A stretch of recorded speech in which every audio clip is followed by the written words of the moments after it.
we start for the second part of the lecture this morning.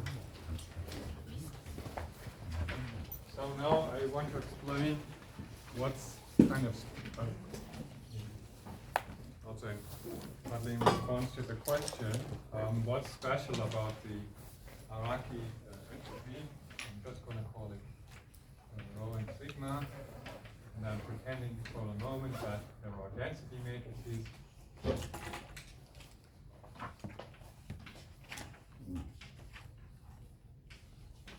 And one thing that's special about it is that it behaves in a certain way under a so-called quantum channel. Okay, first want to explain what's a quantum channel and why that's interesting. But before that, I'm even going to explain it in the classical context. So the classical version of a quantum channel, that's something called a stochastic map or matrix. So what's a stochastic matrix? So suppose you have some probability distribution, classical. Then a stochastic matrix is a matrix such that if, so that's the matrix, that when you apply it P, viewed as a vector, then the result is another probability distribution. So if we take an arbitrary matrix, of course, some entries may be negative. It's obviously not a probability distribution. So that's the requirement, and so this matrix is then called stochastic, and it's easy to see that the requirement is equivalent to stating that this is always 1 and that K.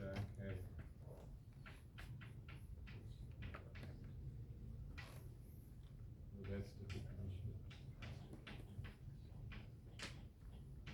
But the reason for this definition is that you want to map a probability distribution to a probability distribution. So here's an example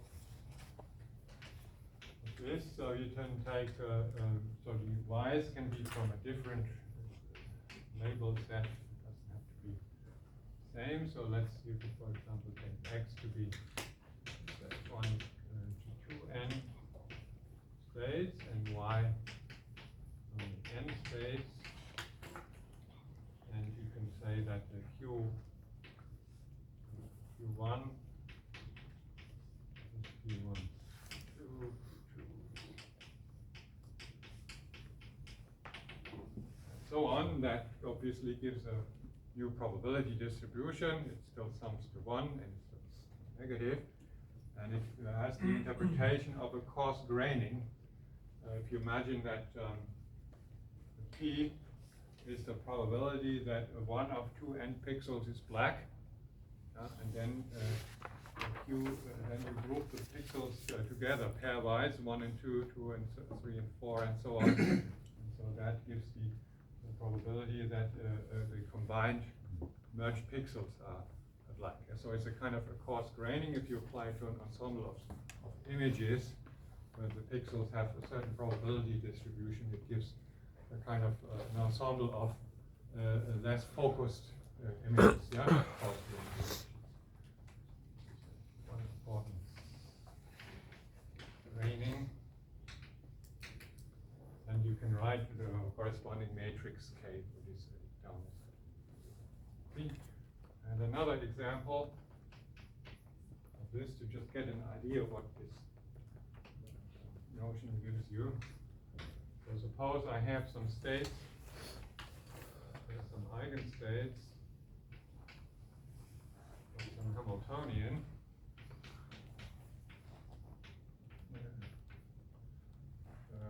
So Hx is eigenstate x, and Ex, let's say, is between some, is in some energy window.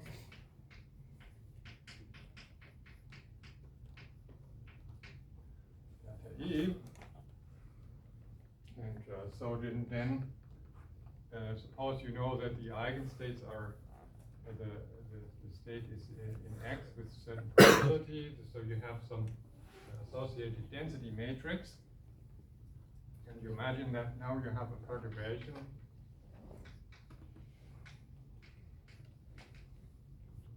So let's see, say physically speaking,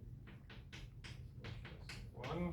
So you have a very, like in thermodynamics, you have a Hamiltonian with many particles, and the energy levels are very dense, and you look for states in some energy window. And typically you have a Hamiltonian, and then since you never know the full Hamiltonian, there will be always a part which you ignore or which you simply don't know. And the perturbation will induce, in general, a transition.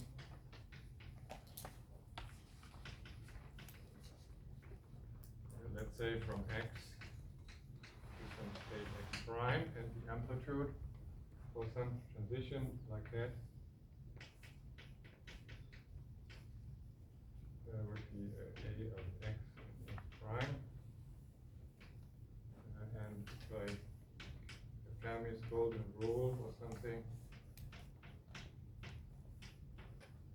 that's the given by the matrix element. And then the drift of the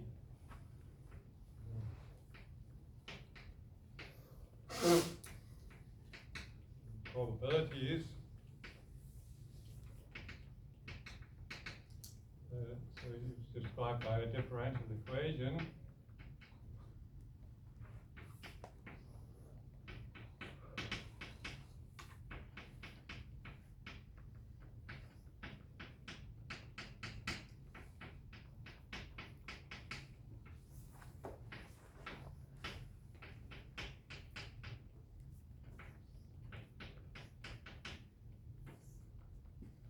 Also sometimes called the master equation.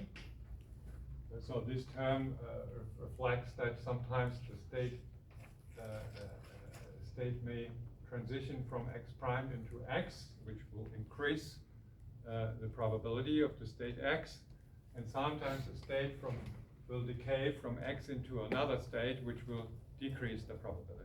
So, and then what's the connection? Sorry, connection. sir. Yes? There is a derivative. Okay. And so this is the transition amplitude per unit time.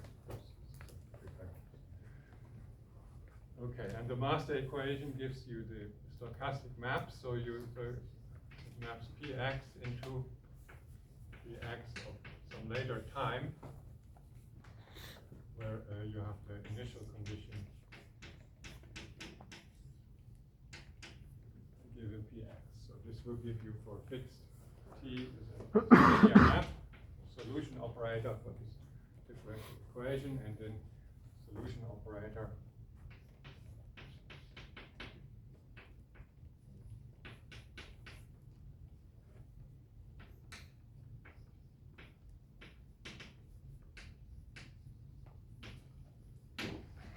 So this solution operator, which describes the drifting probabilities due to some small perturbation in this energy range, is described by a stochastic map, because it maps probability distribution to another probability distribution, and it's even a one-parameter group.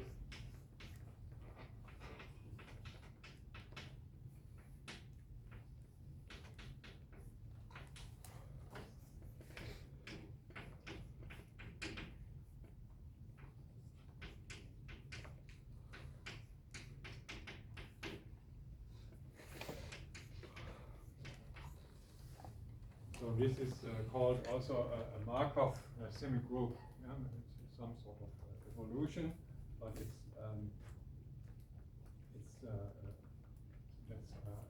describes the evolution of probability.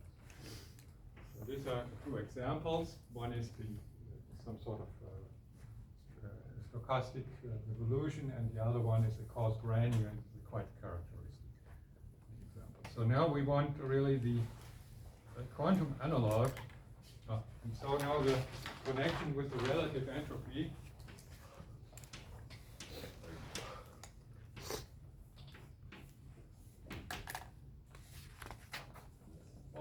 Well, so there's a theorem that if you apply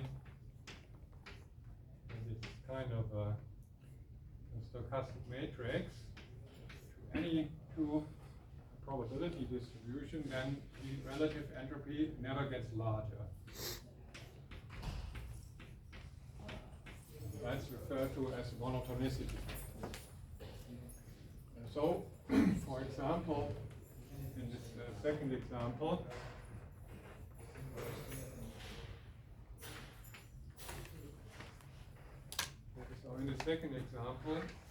let's consider that. So, if you take, if you define something called, if you define the equilibrium distribution to be just the one where you give equal probability to all states, so that will be like the micro-canonical ensemble.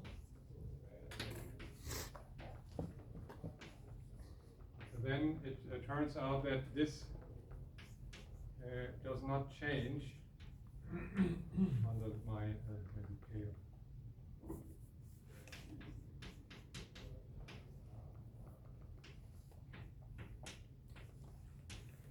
maybe so this will not further evolve.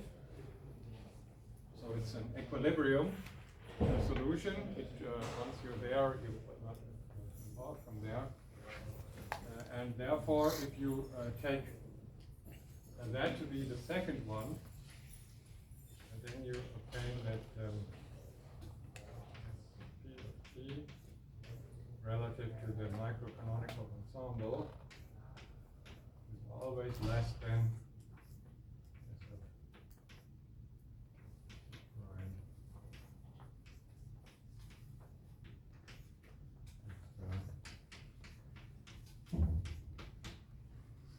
So that's a bit like the second law,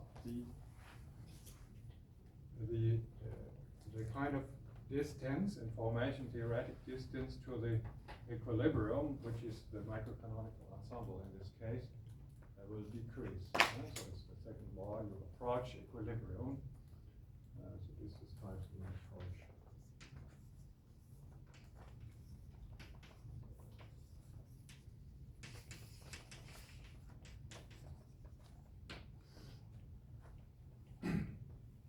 This is in the second example, and in this, in the first example, this coarse graining, you may think of P and Q as two ensembles of images. Yeah? So let's say you fix a number of pixels, 100 by 100, and then you have a database of images that translates into a probability of the first pixel being black, the second one, so on. So you have two probability distributions for the databases of the images, and then if you coarse grain, then the relative entropy will decrease. So it means the two databases will look more and more similar. If you coarse grain, coarse grain, coarse grain.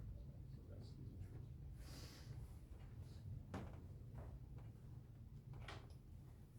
truth. Relative entropy. So of course we want to do quantum theory, so we want quantum version of this, one commutative.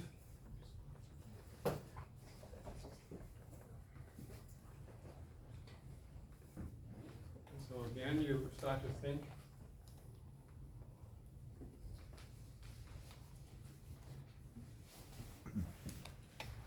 so the non-commutative version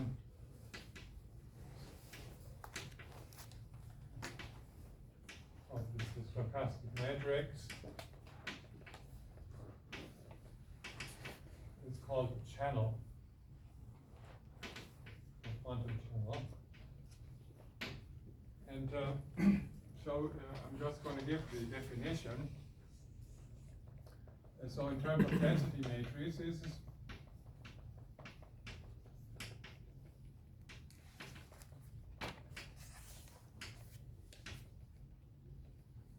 so a channel would be, I'm going to call it T hat. So this should be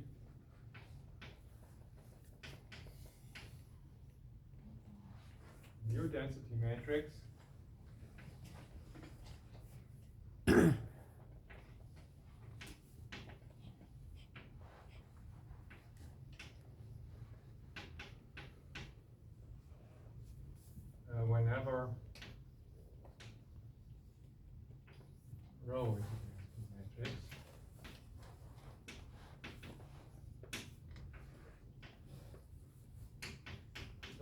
particular the eigenvalues of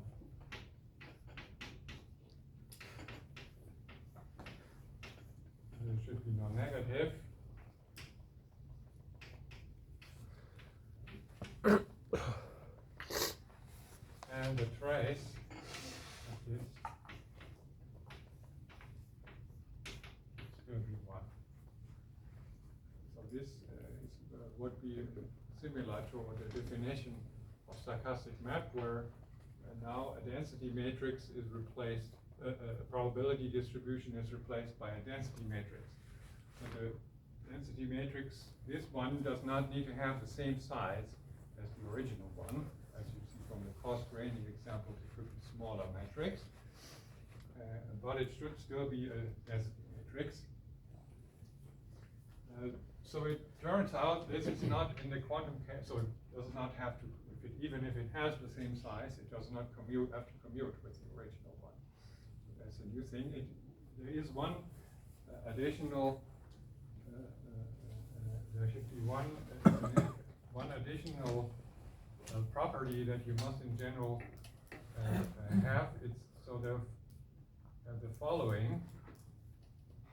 So you can say it like this. So if you have a block,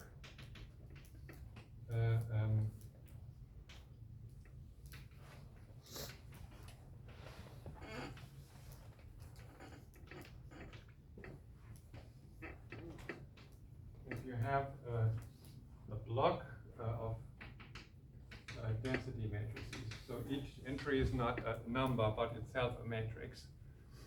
Then if you apply t to each block here,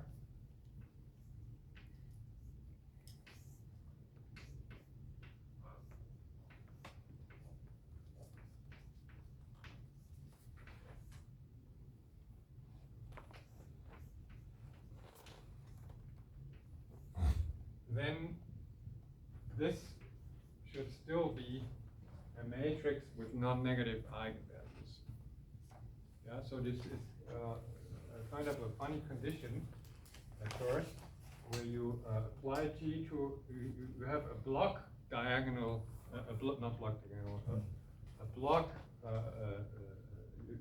density matrix which you subdivide into blocks of matrices, and then you apply the t to each block separately. And then you get a new matrix, and that should also have non-negative eigenvalues. So this is you need somehow these three conditions. So this does not have any additional meaning in the classical theory.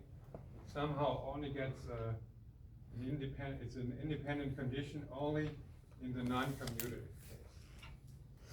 So this something called, with these three properties, is called quantum.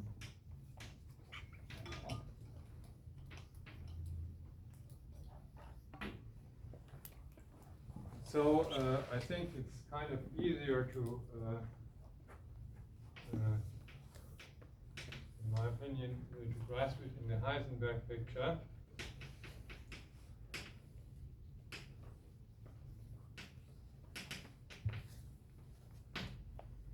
And the Heisenberg picture is the following. You have an operator.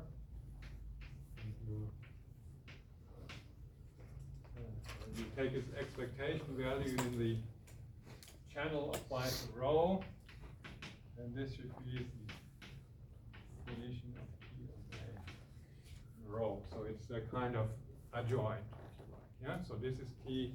This T is the definition. This is the channel in the Heisenberg picture. So in operator algebras, it's kind of easier to think in the Heisenberg picture usually. And so I'm going to switch now to the Heisenberg picture where this just doesn't have a tilde. Yeah.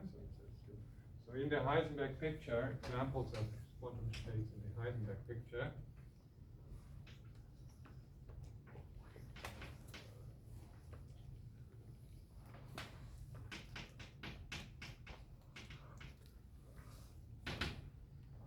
So you can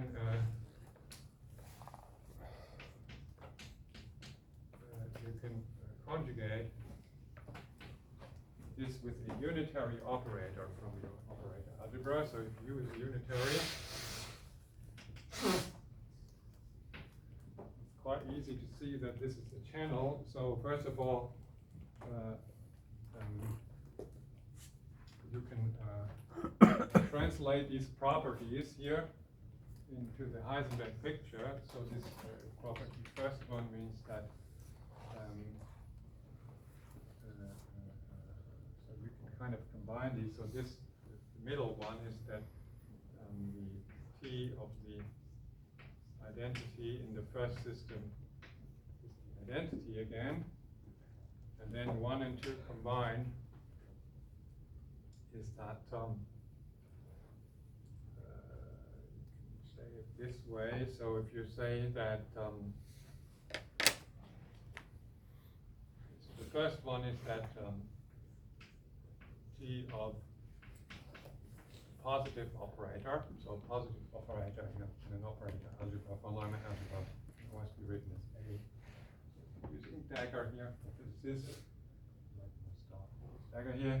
So this is a positive operator, so this should be again a positive operator. So if you say right greater than or equal for operators, it means positive operator. It means an operator whose eigenvalues or whose spectrum is not in the negative real axis. And so this this means that we can look at the amplification of T.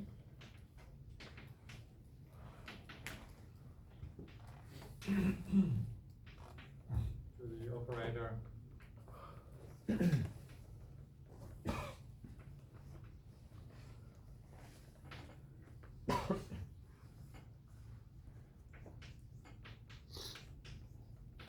you have an operator algebra A, you can look at matrices whose entries are from the operator algebra. So it's like block matrices, yeah? So they have a multiplication rule and a star rule. So you can look at the amplification of T. So this is also isomorphic to the tensor product. This, and so the amplification of this should be that Tn, which is T, and then the identity operator in and this should be also positivity preserving. So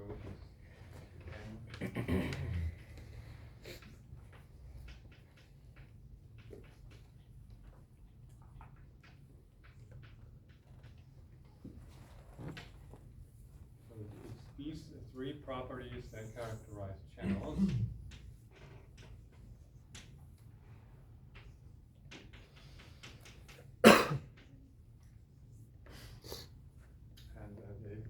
The different name for channel is a unital, completely positive. So positive means that the spectrum, it doesn't think a positive operator remains a positive operator, and the completely applies to this kind of case where n equal to 1, it gives the same condition here, and, but for n equal to 2 or 3, this is not implied by the first two conditions. So let me continue with my examples. And so this would be a channel. And for example, if you take this one here, where P is a projection,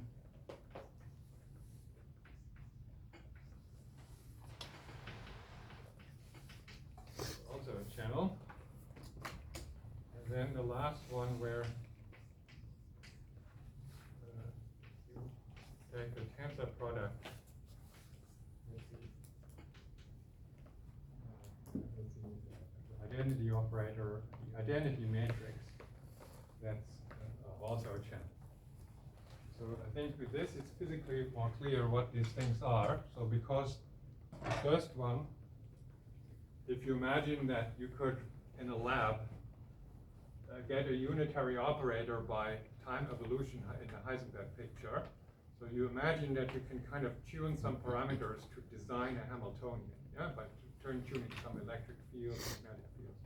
So then you could think that you can get, represent U as e to the IHT, and thereby by evolving an observable design this channel, yeah, in the lab, Hamiltonian. So that U is the Heisenberg evolution of it sometime. So that's like time evolution with the designer Hamiltonian, because we want to be able to choose the unitary. That's like a projective measurement.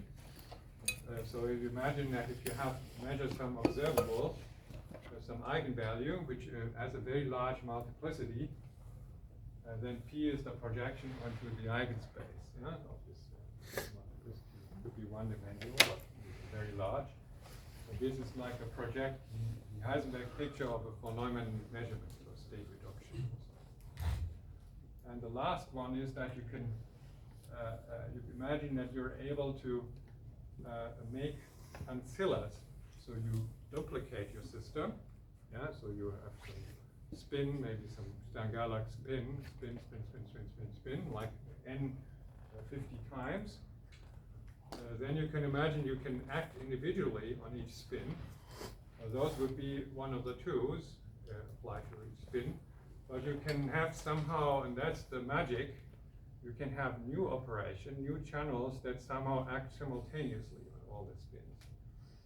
And this would be a kind of, you can do that by doing this and combining it with those operations where U is now a unitary for the entire system of 50 spins. Yeah? And if you combine those three, arguably for a finite dimensional matrix algebra, you get a most general channel satisfying this.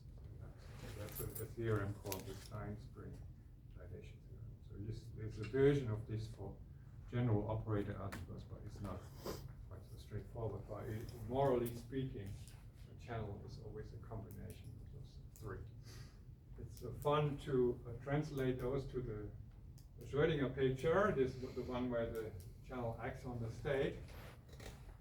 So in the Schrödinger picture, for example, this one would be the partial trace. So the dual of this is the partial trace, tracing out part of the system. This would be the time evolution in the Schrödinger picture.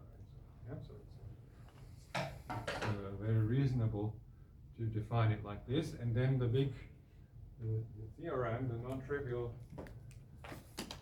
theorem, or sometimes called the data processing inequality, that if P tilde is a channel, a quantum channel,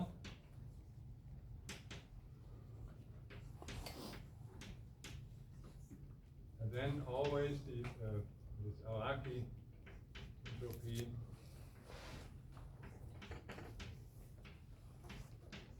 is smaller than. So this is the main theorem. It's due to Windblad and Araki, Ullmann and others with various levels of generalization. Okay, so this is a theorem that's not very easy to prove, and in my lecture notes, I put the archive number in. You can kind of see a proof of it, adapted from a method from Dennis Petz, but it is pretty much the easiest proof that I'm aware of, but it's still not super easy, and so I'm not going to give it here, but I just state here. It's kind of easy, it's kind of obvious for this guy, but it's not obvious for the other guys. But sort of one way to do it would be to do it for an individual channel of this example, and then appeal to the fact that every channel is of this form, a combination. Another way. So I'm going to use though a consequence of this to illustrate this meaning of this.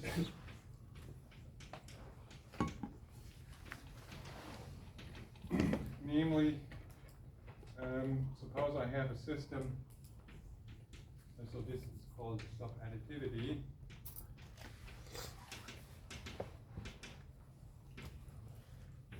Okay, so suppose I have a system with a Hilbert space, a tripartite system.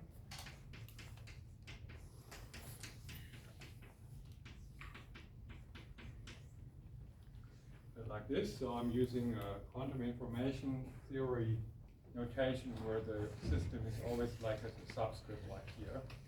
And then in this system I have a state or a density matrix, or ABC. This is the state, mixed state or C. So everything is finite dimensional. And now you can look at the GC of a density matrix of rho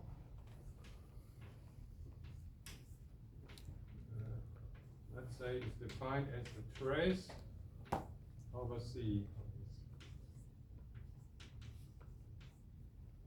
I'm going to call this a rho AB. So the trace over a subsystem is one of those channels. It is the Schrödinger picture version of this one. Sorry,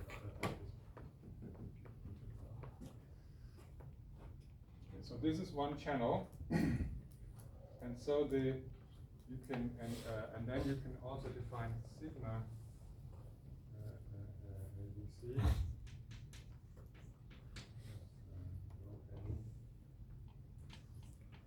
Rho A would be the one where you take a partial trace over B and C.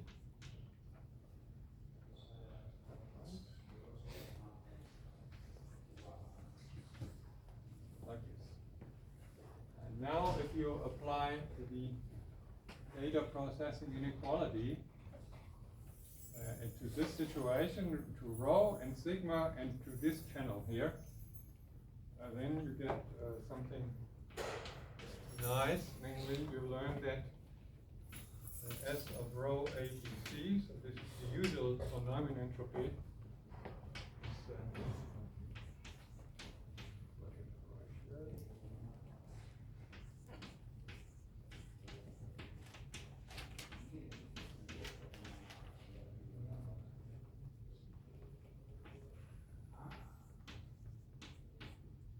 So this is called subadditivity. So usually you draw it pictorially like I mean, it's a kind of silly thing. So you divide, you sort of imagine this, you draw it a bit like this. Then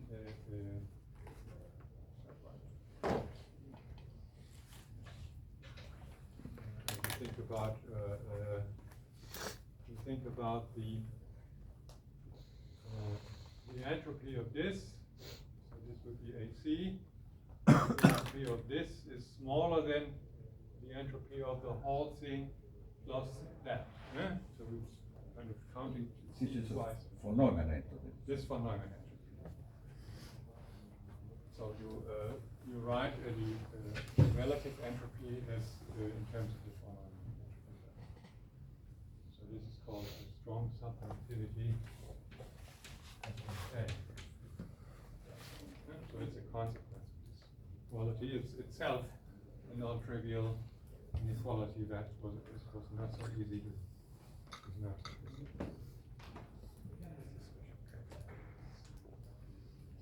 So again, I'm not going to do a proof of this.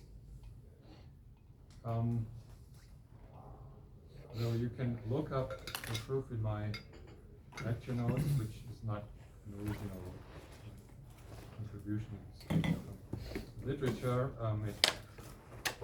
It involves the concept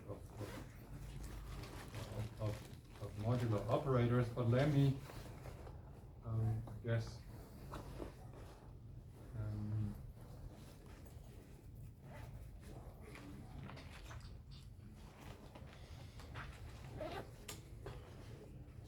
Let me introduce the concepts of relative modular operators, nevertheless, without using them as a proof. Right, the concept to be able to define these concepts for more general operator algebras.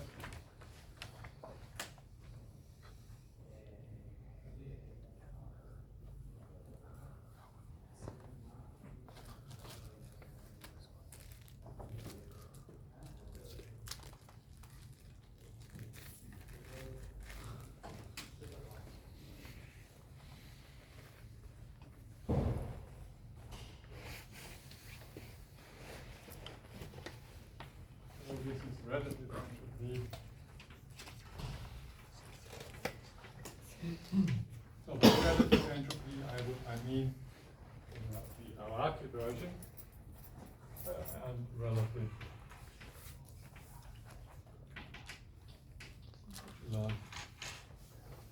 theory or Obulat operators.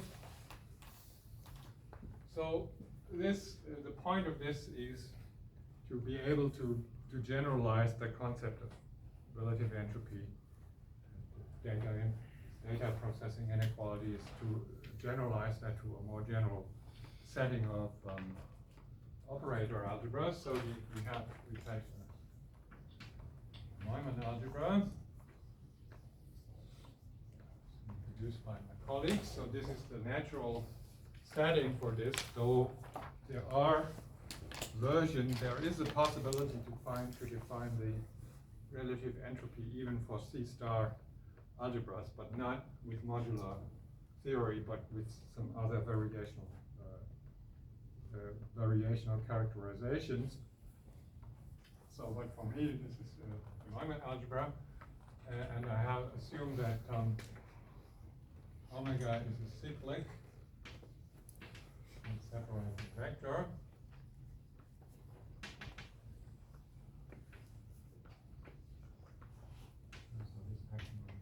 Space.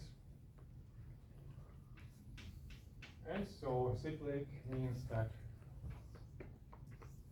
A omega A dense, so that's cyclic. And separating means that if A is 0 implies that A.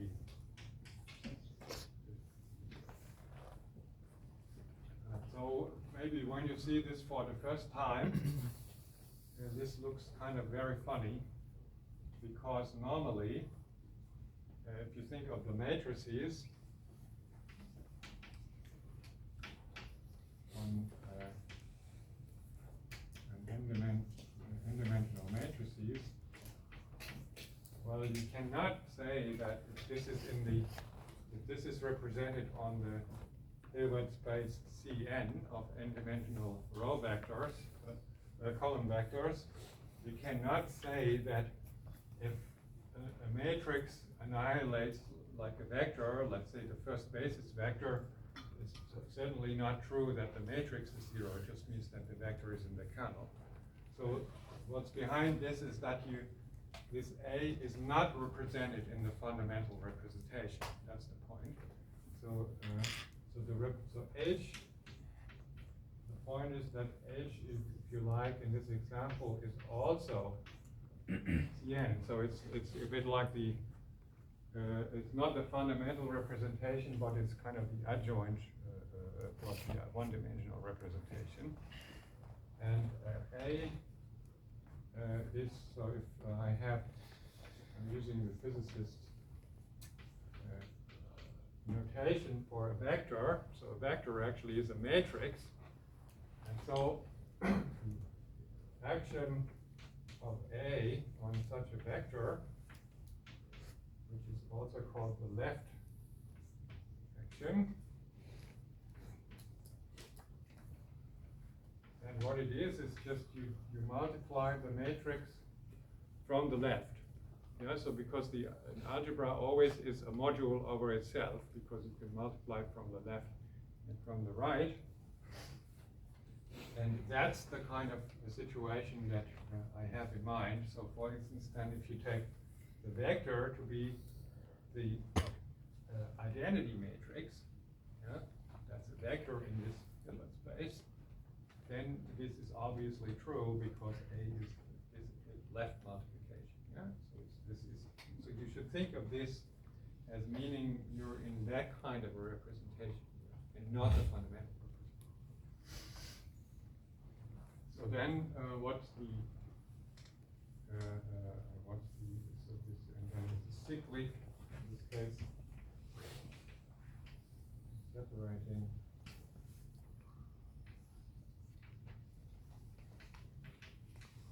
In this case, equivalent that the matrix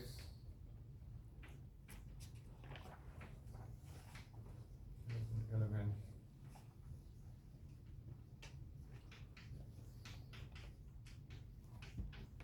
is vertical.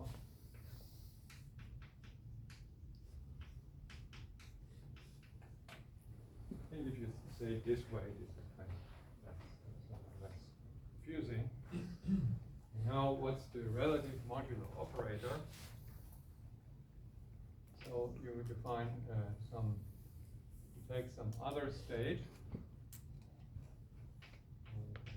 H, and then you define the following operator to be defined as a dagger of phi. So this is a kind of almost a definition.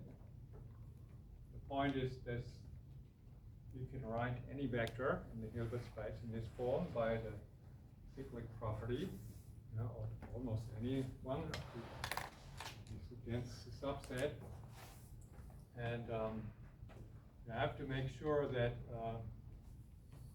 that if you write the zero vector, you could maybe write the zero vector non-trivially as a omega if this wasn't separated.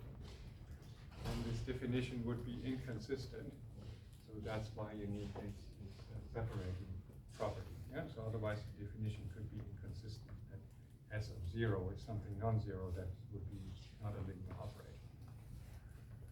Cyclic and separating properties require consistency.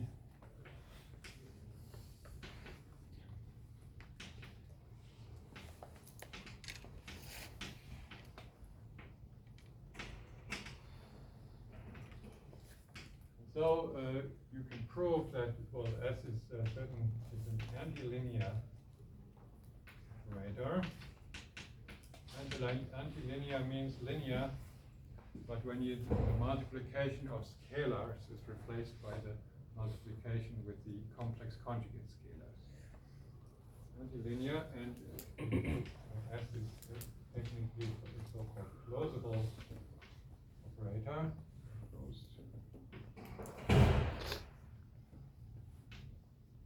So, if you look into Reed and Simons, or even better, you take a class in functional analysis if you're a theoretical physicist, which is something I did, and I'm super grateful I did this as a student, because then it's just a fantastic diving board for many things that come up all the time. Anyway, so one fact about Cole's operators is that they have a polar decomposition. I mean, in finite dimensions, every operator is closed. Here, so it has a polar decomposition. An anti-linear, anti-unitary operator. And then this is a positive operator. Conventionally, it's written like this with the power 1/2.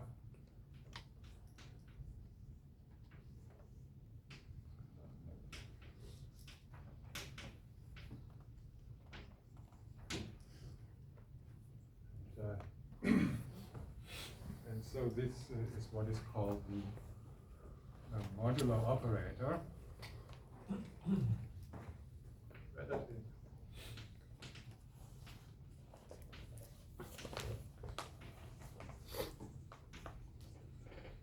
Self-adjoint non-negative operator. this is called the modular equation.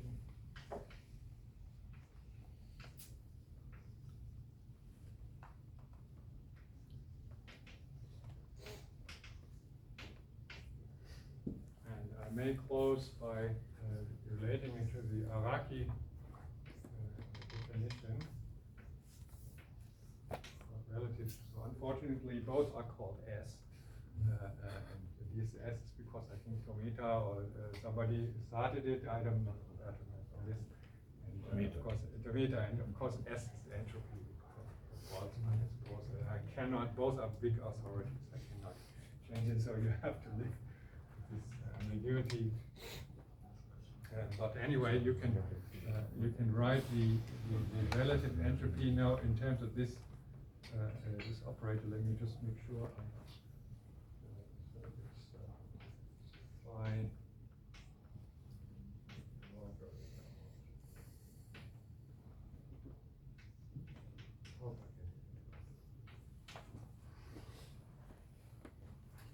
So this maybe the last thing I'm going to say in this example here.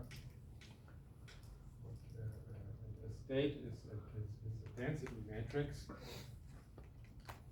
and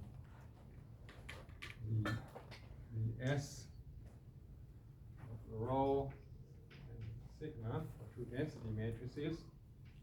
So rho would be the reduced density matrix of this vector, and sigma the reduced density of this vector. It's the left multiplication by rho times the right multiplication sigma inverse.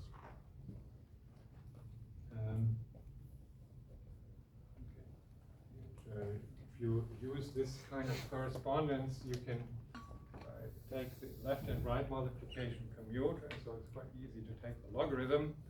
And if you do, you'll take a logarithm of a product, you get two terms, and that corresponds to the two terms that I wrote previously. This is my density matrix definition.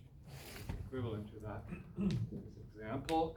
But the great thing about it, it makes sense for general von Neumann algebras, which I think if you look at this example, it's quite misleading to think that this is a trivial result, because if you realize how complicated algebras really are. Anyway, it's a result, and that's a formula. We'll be concerned with this formula, but since the next talk is at 12, I should put that perhaps.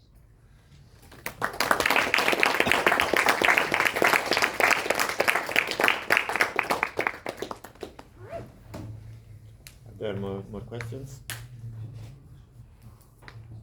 Or comments? I have a question. Is there for this relative, like a Bisogniano-Wickman theorem for the operators, some explicit expression in terms of stress tensor? No, it's, I mean, if this is the vacuum, then sigma is, from Bisogniano-Wickman is basically e to the minus the Bose-Hamiltonian, yeah, or beta. But rho is just the reduced density matrix of the other state. So if that has, for example, if that's a unitary operator applied to the vacuum, then there is a simple expression for it in terms of this unitary. But if it's a more general one, there isn't. I mean, these are just non-commuting complicated operators in general areas. May I say that if there is the other state is the charge state, so it's then when I apply the inverse of a DHR sector to the vacuum, then the concosine, he didn't mention, but it's closely, is a covariance. So up to rescaling. So in that case, you have an interpretation. So if the other state like is in a highest weight, like in CFT, like a highest weight state, and also there is a formula.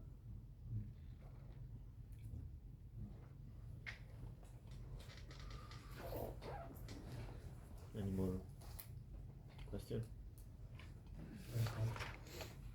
I have a question. question about the TPI inequality. Yeah. You said before, I think, that the relative entropy is monotonic, and you said it was equivalent to TPI. So It's another name for the monotony. Yeah. It's just a different terminology. then you show that for TPI you can show also strong subadditivity. So TPI is like involves both notions. Yeah, it's the more fundamental. In my mind, this is the more fundamental one. Although in physics literature, because people are so used to this von Neumann entropy that they want, but it's really the relative. In my mind, the relative entropy is the fundamental one. Also psychologically, because it's we never know what the actual state of the system is. We really don't know. We just make a guess, and so it's also from that perspective it's more fundamental. And indeed, all the inequalities are usually come from the special cases. So for example, if you use, from what I understood, is that you can choose whatever channel you want, and then you will get some inequality. Yeah. Relating entropy or relative entropy. Yeah. So for example, I'll come to that, but maybe I should take away the time of the next speaker. So in a way, the generalized second law for black holes is a consequence. It's another application of this. I mean, that doesn't mean there aren't any other interesting inequalities in quantum information. I mean, there are tons, but this is a particular important.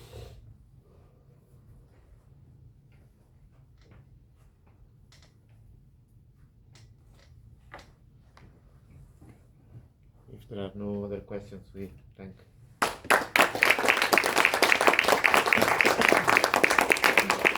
And we'll start with the next lecture in